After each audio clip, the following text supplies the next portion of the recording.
Pemerintah yang sudah jadi tim sukses, pemerintah yang telah mengebiri hak rakyat, pemerintah yang telah memanipulasi konstitusi di Republik ini. Atas nama hukum mereka mengkebiri konstitusi, aturan dipermainkan, dan kita tidak diam. Dan kita akan terus melakukan perlawanan, kita akan terus menghentikan para penjahat-penjahat untuk berkuasa di Republik ini. Bahwa pemilu tidak saja mencari orang yang terbaik, tapi pemilu untuk menghentikan orang yang jahat untuk berkuasa di Republik ini. Kita tidak akan bisa nyari pemimpin yang sempurna, tapi kita tidak mau penjahat, penculik, pembohong jadi pemimpin di Republik ini. Pemerkosa konstitusi. Jadi kalau mereka sudah berani untuk memanipulasi aturan hukum konstitusi, maka mereka selanjutnya juga akan melakukan kecurangan dengan melakukan pencoblosan-pencoblosan dan lain sebagainya. Sikap kita hari ini adalah ingin menegakkan, menyelamatkan konstitusi. Kita tidak mau membiarkan Republik ini konstitusinya diobrak-abrik oleh mereka yang tidak bertanggung jawab. Kita dari Aliansi Penyelamat Konstitusi akan memanjakan pernyataan sikap. Pernyataan sikap Aliansi Penyelamat Konstitusi. Selamatkan konstitusi, terus bergerak karena diam bukan pilihan. MK telah membacakan putusannya pada Selasa pada tanggal 7 kemarin di Mahkamah Konstitusi oleh 3 hakim MK. Yang paling menonjol adalah putusan untuk Ketua Mahkamah Konstitusi yang dinyatakan telah secara terang terbukti melanggar kode etik berat. Sangat disayangkan rekomendasi atau amar putusannya hanya memberhentikan Anwar Usman sebagai Ketua MK, bukan memberhentikan secara tidak hormat. Putusan MK haruslah dimaknai bahwa dugaan sebagian besar masyarakat telah terbukti, telah terjadi kong kali kong dan kegenitan dalam proses lahirnya putusan nomor 90 tahun 2023. Terbukti benar adanya bahwa Mahkamah Konstitusi telah tidak menjaga marwah, kehormatan dan keluhurannya sebagai lembaga yang dimandatkan oleh Konstitusi Undang-Undang Dasar 45 sebagai the guardian of Constitution yang independen, mandiri dan merdeka. Terbukti dalam putusan MK bahwa Hakim Konstitusi Anwar Usman telah terbukti telah membiarkan terjadinya intervensi terhadap lembaga Mahkamah Konstitusi. Dengan kondisi tersebut, haruslah dimaknai bahwa putusan MK tersebut menjadi bukti sahih bahwa kekuatan moral, politik kebenaran, dan politik akal sehat tetap berdiri kokoh meski menghadapi rekayasa hukum konstitusi. Pencalonan Gibran sebagai cawapres mendampingi Capres Prabowo Subianto cacat secara moral dan politik. Karena telah jelas menggunakan putusan 90 tahun 2023 yang dihasilkan melalui serangkaian proses dinamika persidangannya dilalui oleh berbagai pelanggaran etik Hakim Konstitusi secara kolektif maupun secara pribadi Hakim Anwar Usman. Bagi kami, konstitusi tidak hanya ditaati sebagai sebuah hukum dasar tertulis, namun konstitusi itu harus memiliki roh. Ia mewakili kehendak, tekad, dan cita-cita tentang bagaimana bangunan tata pemerintahan negara disusun dan dikelola dengan sebaik-baiknya seperti yang dicita-citakan oleh para pendiri Republik, the founding fathers kita, Republik of Indonesia ini. Mahkamah Konstitusi adalah produk reformasi. Itu yang perlu kalian tahu, bahwa Mahkamah Konstitusi adalah produk reformasi. Apa yang menjadi kehendak rakyat melalui reformasi adalah suatu perlawanan terhadap watak dan kultur pemerintahan yang pada waktu itu memang sangat otoriter. Dalam kultur otoriter dan sangat sentralistik ini lahirlah nepotisme, kolusi, dan korupsi. Banyak saksi-saksi hidup yang sampai saat ini berdiam diri.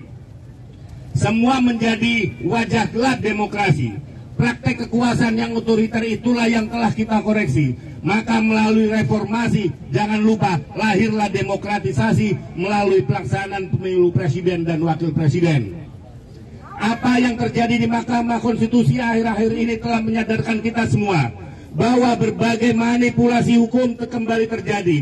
Itu semua akibat praktek kekuasaan yang telah mengabaikan kebenaran yang hakiki. Rekayasa hukum tidak boleh terjadi lagi, kawan-kawan. Hukum harus menjadi alat yang menghadirkan pada kebenaran. Hukum harus menjadi alat yang mewujudkan keadilan. Hukum harus menjadi alat yang mengayomi seluruh bangsa dan negara Indonesia. Dengan keadilan inilah kemakmuran pasti akan bisa diwujudkan. Itulah kewajiban kita sebagai warga bangsa. Dan bahkan menjadi keharusan setiap anak negeri dan bangsa agar tidak terjadi kesenang-menangan, sebab kedaulatan rakyat harus tetap kita junjung tinggi. Pemilu yang demokratis, jujur dan adil, langsung, umum, bebas dan rahasia harus dijalankan tanpa ada kecuali. Aparatur negara dari tingkat pusat hingga daerah harus netral. Presiden, gubernur, bupati atau JPJ bupati harus netral. ASN, TNI, polisi harus netral. Sesungguhnya demokrasi telah menemukan jalannya dalam 25 tahun ini.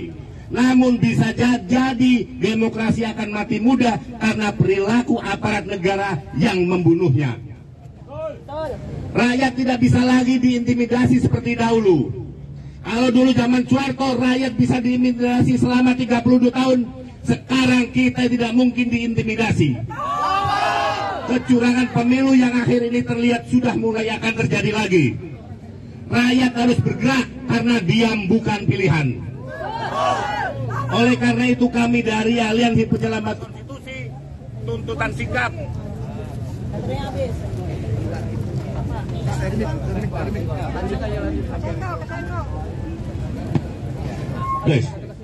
rakyat tidak bisa lagi diintimidasi seperti dulu. Kecurangan pemilu yang akhir ini terlihat sudah mulai akan terjadi lagi. Rakyat terus bergerak karena diam bukan pilihan. Oleh karena itu kami dari Aliansi Penyelamat Konstitusi tuntutan dan sikap kami sebagai berikut. 1. Tolak proses pencalonan Prabowo Gibran yang cacat secara etika dan moral.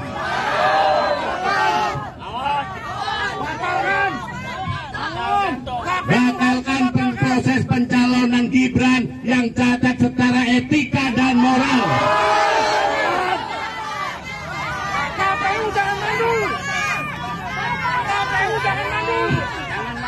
Yang kedua, mendesak KPU untuk mendiskualifikasi Bacawa Pres Gibran karena pencalonan Gibran mendasarkan pada putusan MK nomor 90 tahun 2023 yang cacat moral dan etika.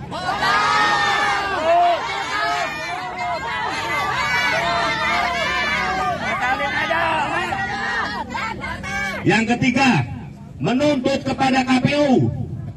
KPU berarti KPU pusat, KPU provinsi, KPU kabupaten, Bawaslu, dari tingkat pusat sampai tingkat TPS, TNI dari tingkat pusat, Mabes TNI, Kodam, Kodim, Koramil, polisi, ASN dan semua aparatur negara agar bertindak netral dalam pemilu 2024. Karena kalau kalian berani tidak bertindak netral, maka demokrasi yang kita sudah bangun selama 25 tahun ini akan rusak parah. Dan yang membunuhnya bukan siapa-siapa kecuali kalian sendiri.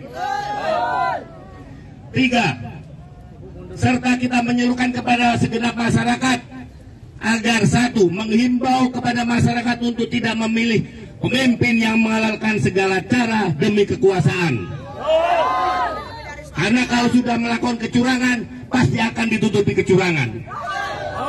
Ingat bahwa suatu kebodohan pasti akan ditutupi kebodohan. Kalian bisa berbohong pada satu orang untuk satu waktu. Kalian bisa berbohong pada semua orang untuk satu waktu, tapi kalian tidak bisa berbohong pada semua orang untuk selama-lamanya. Kedua, kita akan terus bergerak karena diam bukan pilihan. Jadi kita menyerukan kepada seluruh kelompok pro-demokrasi yang ada di Indonesia untuk bersama-sama menyerukan, membulatkan tekad bahwa pemilu yang curang adalah akar dari ketertindasan rakyat.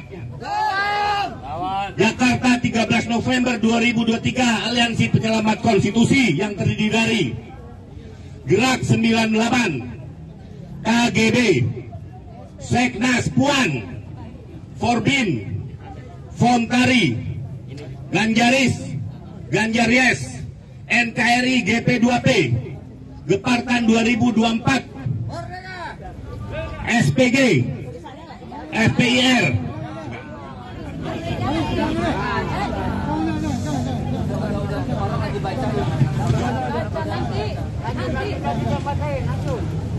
Lintas Dinamika, Fiber, GGS, Ganjaris Jaksel, GPGP, GU, VGP24, IPAR Ganjar, LPGSGI, Gaspol, Barak, Geratri GP, RNGP, Peruni, Sahabat Muslim Ganjar, RBTP, Remik, GMIGM, Geraha Putih, MPG, LBH Ganjar Keadilan, Forlop Indonesia, Al-Nusa, Front Betawi Bersatu, Garis Sekber Ganjar Mahmud, RGM, Garis NKRI, GP Mania 2024, Fokus Ganjar, KGB, SKRI, Army Ganjar, AOKers DKI, DPP Satria Ganjar, Brigade Nasional, GAID, GRJ for Ganjar, PNPG Kota Depok,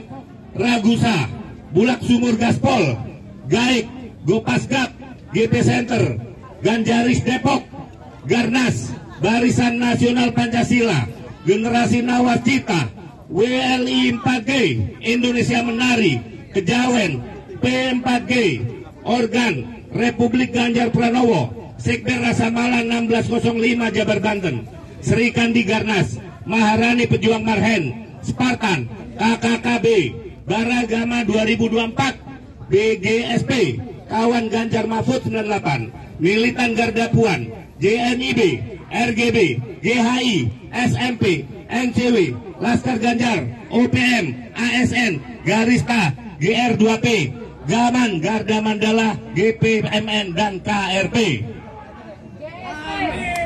Terima kasih kami ucapkan.